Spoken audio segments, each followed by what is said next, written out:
दूसरे और पांचवें भाव, और इन दोनों भावों के भावेश यानी स्वामी की स्थिति के साथ साथ मंगल ग्रह, चंद्र ग्रह, गुरु और बुध ग्रह की स्थिति देखना बहुत जरूरी हो जाता है। और ग्रहों की बात करें तो गुरु को ज्ञान और बुध को बुद्धि का कारक माना गया है। वेद, धर्म, पुराण, ज्योतिष, किसी की भी बात कर लें, इन सब का कारक गुरु है। वहीं शिक्षा, डिग्री, गणित, बुद्धि के काम, इन सब का कारक बुध ग्रह है।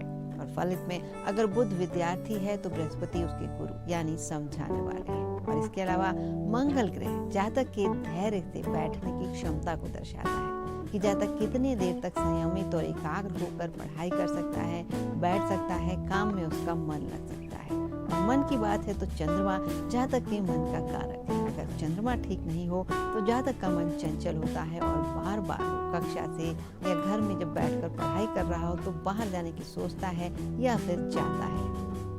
अगर किसी जातक की कुंडली में पंचम भाव का स्वामी यानी पंचमेश अशुभ स्थान में बैठा हो या पाप ग्रहों से पीड़ित हो या पाप ग्रहों से देख रहे हो और पंचम भाव में राहु या शनि में से कोई एक ग्रह हो तो शिक्षा में अवश्य बाधा आती है।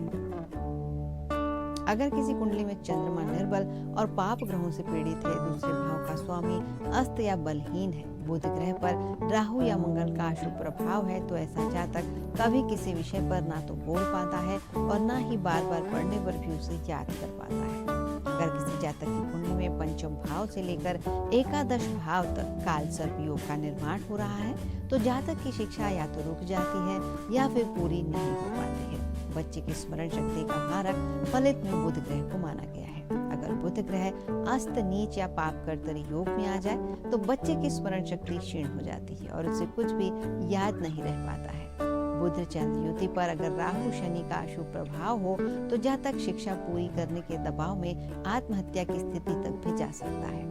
चंद्रमा मन का और केतु भटकाव का कारक है और वहीं राहु छल और भ्रम का कारक है। अगर किसी जातक की कुंडली के पंचम भाव में राहु या केतु के साथ साथ चंद्रमा आ जाए तो उस बच्चे का मन पढ़ाई से भटकने लगता है और वो गलत संगत का शिकार भी हो सकता है।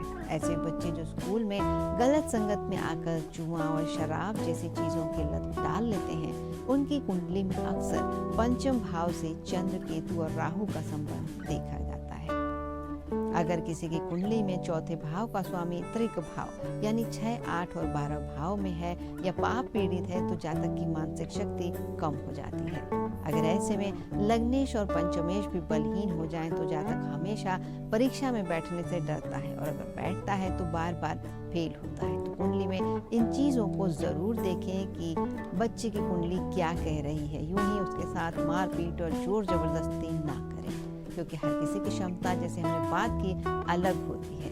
हर किसी के जीवन के लिए शिक्षा का अतुलनीय महत्व होता है, लेकिन किसी भी ज्योतिष के माध्यम से जातक की शिक्षा के बारे में जानकारी तो हम बिल्कुल जुटा सकते हैं। शिक्षा और संस्कार का अच्छा संगम हो तो व्यक्ति जीवन में सफल होता है और हर माता पिता अपने बच्चों को अच्छे संस्कार और अच्छी शिक्षा देना चाहते हैं। अच्छे संस्कार का निर्माण बालक के बचपन में ही किया जा सकता है और ग्रहों को अनुकूल बनाने का उपाय इसके लिए करना बहुत आवश्यक है। शिक्षा की बाधाओं को दूर करने के लिए गुरु ग्रह की अशुभता को सबसे पहले दूर करें। इसके लिए भगवान विष्णु की पूजा करें। यदि शिक्षा में बाधाएं आ रही हैं तो एकादशी का व्रत भी करना चाहिए। माता पिता अपनी संतान के लिए ये व्रत कर सकते हैं। इसके अलावा माता सरस्वती की पूजा करें और गायत्री मंत्र का जाप कर सकते हैं। इसके अलावा ध्यान लगाएं और गायत्री मंत्र के साथ साथ सरस्वती के मंत्रों का जाप करें। कम से कम 108 बार इन मंत्रों का जाप करना चाहिए। और यदि सरस्वती माता और भगवान गणेश की पूजा करते हैं तो भी ये फलदायी हो सकता है। बुध ग्रह की बात आती है तो गणेश जी भी वहाँ पर आते हैं, इसलिए प्रतिदिन भगवान गणेश की पूजा करें और बुधवार के दिन हरी चीजों का दान करें। इससे बुध ग्रह की अशुभताएं दूर होती हैं और शिक्षा में आने वाली परेशानियां दूर होती हैं। भगवान गणेश बुद्धि के देवता हैं, इसलिए इनकी पूजा सकारात्मकता के साथ बुद्धि और समृद्धि में वृद्धि करती है। आइए बात करते हैं कुछ फूलों की। सफेद फूलों की बात करें तो चमेली के फूल बहुत खूबसूरत और खुशबूदार पौधे होते हैं। इनके उपाय भी जिंदगी को इनकी तरह ही खूबसूरत बनाते हैं। तो चमेली के फूल की आज बात करते हैं। संस्कृत में इसे सुमना, चेतिका, राजपुत्रिका जैसे नामों से जाना जाता है और अंग्रेजी में जैस्मिन कहते हैं।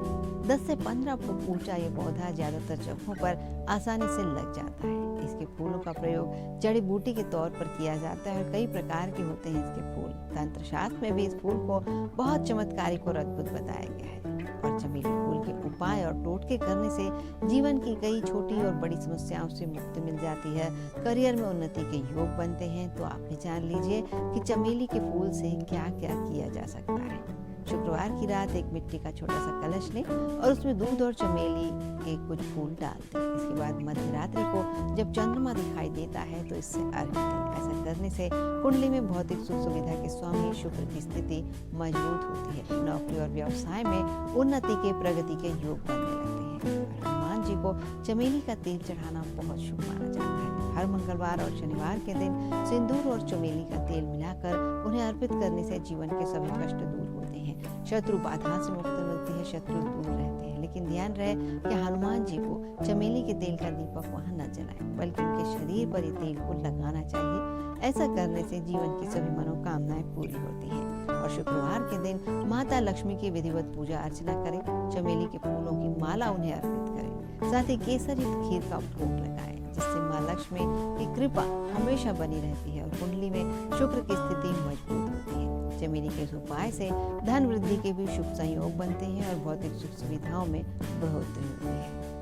सोमवार का दिन है, प्रदोष की तिथि है, त्रयोदशी तिथि है और चतुर्दशी तिथि है। तो शिवलिंग पर जल और चमेली के फूल अर्पित करने चाहिए। इसके अलावा चमेली का तेल भी अर्पित कर सकते हैं, ये भी लाभकारी हो सकता है।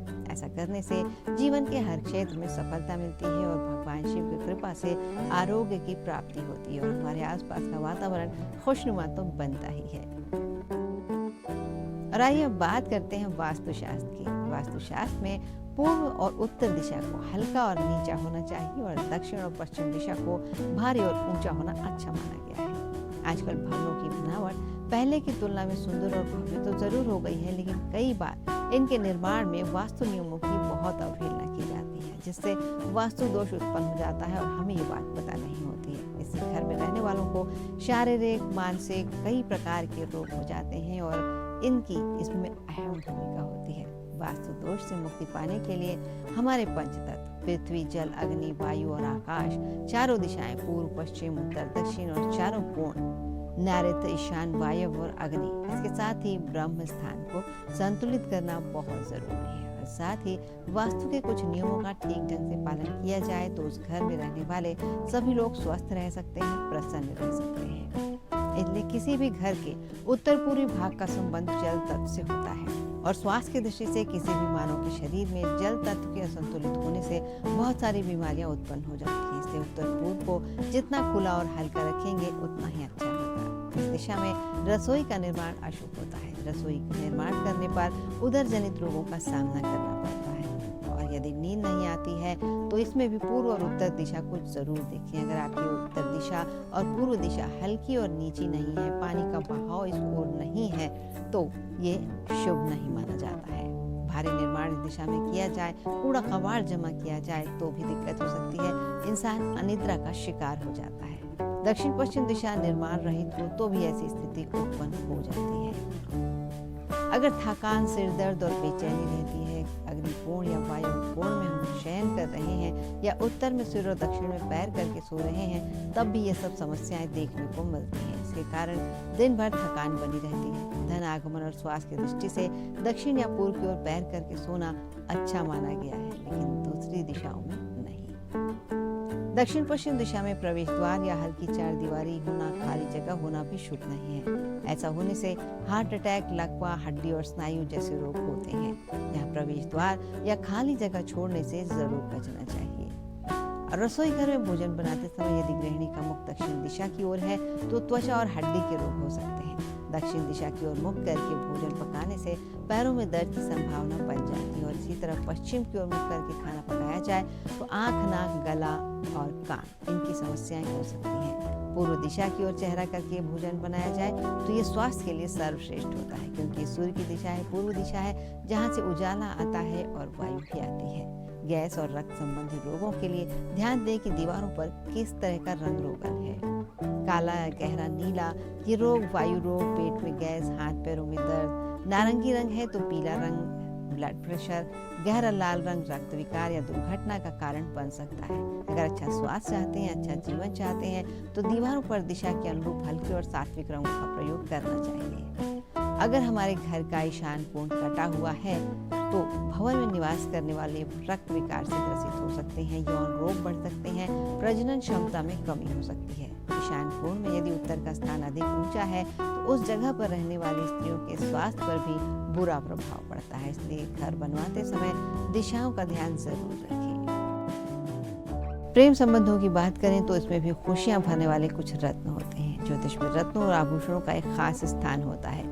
मान्यता है कि तकदीर को संवारने में रत्नों की बड़ी भूमिका होती है। रत्न शास्त्र में ऐसे ढेर सारे रत्नों के बारे में बताया गया है जो किसी कुंडली में कमजोर ग्रह को मजबूत करने का काम करते हैं, और हर रत्न का उपरत्न भी है और रत्नों के विकल्प के रूप में जड़ी बूटियां भी धारण की जाती हैं। जीवन से जुड़ी हर प्रकार की समस्या का समाधान रत्न शास्त्र में आसानी से मिल जाता है। यही वजह है कि रत्न धारण करने की सलाह भी दी जाती है, लेकिन रत्न हमेशा के लिए नहीं पहने जाते। एक समय के बाद इनका असर खत्म हो जाता है, तब इन्हें उतार दें या दोबारा चार्ज करें और विधि पूर्वक पहने। लेकिन इनकी जरूरत समाप्त होने के बाद भी इसे ना पहने, क्योंकि किसी ग्रह को अधिक मजबूत या अधिक कमजोर करना भी ठीक नहीं है। किसी खास दशा, महादशा या समस्या की स्थिति में इस कड़ी में सही ज्योतिष सलाह के बाद रत्न पहनने चाहिए।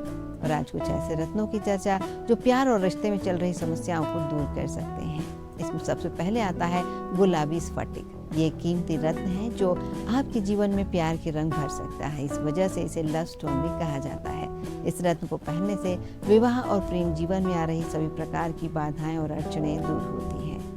इसके बाद बात आती है माणिक की, जो बेहद चमकीला स्टोन है, महंगा भी होता है और सूर्य से संबंधित होता है। ज्योतिष के अनुसार प्यार और शादी के मामले में यह स्टोन बहुत फायदेमंद होता है। इस रत्न को पहनने से रिश्तों में मजबूती आती है। ये रत्न प्यार, उत्साह, जुनून और प्रसन्नता का भी प्रतीक माना जाता है। और बात करें मून स्टोन यानी चंद्रकांत मणि की, तो रत्न शास्त्र के अनुसार इसको पहनने से रिश्ते में हर प्रकार के विवाद और झगड़े खत्म होते हैं। पति पत्नी के बीच प्यार और विश्वास बढ़ता है। वहीं यदि प्यार के मामले में खुद को असुरक्षित महसूस करते हैं तो चंद्रकांत मणि अवश्य धारण करनी चाहिए। और आती है बात सदाबहार मोती की। इसका संबंध सीधे चंद्रमा से माना जाता है। ये सफेद, गुलाबी, पीले, क्रीम कई रंगों में आता है और पवित्रता, सुंदरता, सुरक्षा और प्यार का प्रतीक माना जाता है। यदि वैवाहिक जीवन में समस्याएं आ रही हैं या फिर जीवन साथी के साथ रहने में समस्याओं का सामना करना पड़ रहा है तो मोती धारण करने से भी लाभ हो सकता है। साथ ही वैवाहिक जीवन की ढेर सारी समस्याएं भी इस एक उपाय से ही दूर हो जाती हैं। आज गुरुवार का दिन है तो पैसों का लेन देन आज के दिन बिल्कुल ना करें और किसी से ना ही पैसे उधार लें, ना ही किसी को उधार दें। आज के दिन कर्ज के लेन देन से कुंडली में गुरु ग्रह की स्थिति कमजोर हो सकती है और गुरु कमजोर हो जाए तो पैसों की समस्या आ सकती है। गुरुवार के दिन घर में पोछा नहीं लगाया जाता और ना ही बाल, दाढ़ी और मूंछ कटवाया जाता है। ऐसा करने से सेहत और संतान पर बुरा प्रभाव पड़ता है। और गुरुवार के दिन कूड़ा कबाड़ा बेचने से भी बचना चाहिए। ऐसा करना भी आर्थिक स्थिति पर दुष्प्रभाव डालता है। गुरु को सुधारना हो तो ओम नमो भगवती वासुदेवाय मंत्र का प्रतिदिन 108 बार जाप करें। आर्थिक तंगी से निजात पाने और गुरु ग्रह को मजबूत करने के लिए श्री विष्णु सहस्त्रनाम का पाठ भी किया जा सकता है। हर बृहस्पतिवार को पीले कपड़े पहने, पीली चीजों का दान करें, पानी में 1 चुटकी हल्दी डालकर नहाएं तो जीवन में अपने आप पॉजिटिविटी आएगी। और किताबी ज्ञान तो स्कूल में भी मिल जाता है, लेकिन व्यवहारिक ज्ञान होना बहुत ज़रूरी है। यहाँ पर अगर व्यवहारिक ज्ञान ना हो तो किताबी ज्ञान भी किसी काम नहीं आता है, जो अपने आसपास की हर चीज़ के अवलोकन से आ जाता है। और जो जीवन भर विद्यार्थी बने रहते हैं, हर चीज़ से, हर किसी से सीखने के लिए तैयार रहते हैं, चाहे वो कैसी भी बात क्यों ना हो, तो हमें ज्ञान प्राप्त करने से कोई भी नहीं रोक सकता। और अगर हम अपने ज्ञान को नहीं बढ़ाएंगे, शास्त्र नहीं पढ़ेंगे तो अपनी संस्कृति को कैसे जानेंगे। इसलिए पढ़िए, पढ़ाइए, खुद भी आगे बढ़िए और अपने साथ साथ सबको आगे बढ़ाइए। हम जितना आगे बढ़ेंगे हमारा देश भी उतना ही आगे बढ़ेगा, तरक्की करेगा। और इसके साथ ही आज के कार्यक्रम से मुझे यही अनुमति दीजिए। कल सुबह 8:30 पर भाग्योदय में आपसे फिर भेंट होगी। तब तक के लिए आप सभी को नमस्कार।